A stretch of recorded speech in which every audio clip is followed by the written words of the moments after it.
होनवे पर खाली बतियाईबू हो जाना मिले कब आईबू मिले कब आईबू होनवे पर खाली बतियाईबू मिले कब आईबू आईबू Music by Nitin Sharma.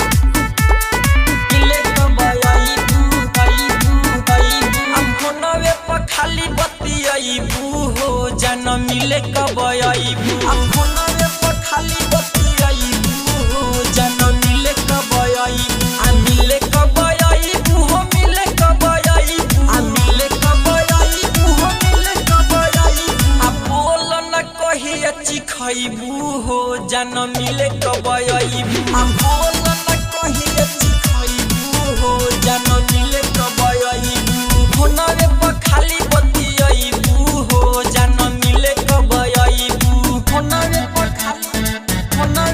खाली मिले कब आईबू आईबू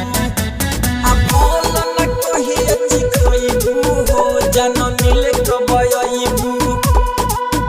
जाना मिले कब आईबू मिले कब आईबू The Best Recording Studio, Ramgarhwa. जाना मिले कब आईबू हाँ हाँ तुहारा गली में तोहर भाई गरियाबे तुहारा गली में तोहर भाई गरियाबे हमारा के मारेला धमकी भेजाबे हमारा के मारेला धमकी भेजाबे तुहारा गली में तोहर भाई गरियाबे हमारा के मारेला धमकी भेजाबे सुननी ह डोली चढ़ी जाईबू हो जाना मिले कब आईबू सुननी ह डोली चढ़ी जाईबू हो जाना मिले कब आईबू हम फोनवे पर खाली बतियाईबू हो जाना मिले कब आईबू फोनवे पर खाली बतियाईबू हो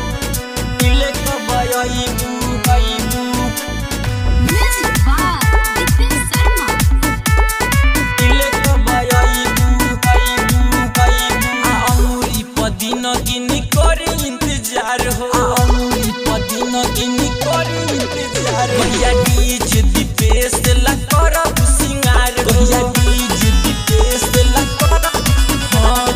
अंगूरी पर दिन गिनी करे इंतजार हो राइटर मरजित ला करब सिंगार हो बावाली बसंत के तरह सईबू हो जाना मिले कब आईबू बावाली बसंत के तरह सईबू हो जाना मिले कब आईबू फोनवे पर खाली बतियाईबू हो जाना मिले कब आईबू The Best Recording Studio, Ramgarhwa.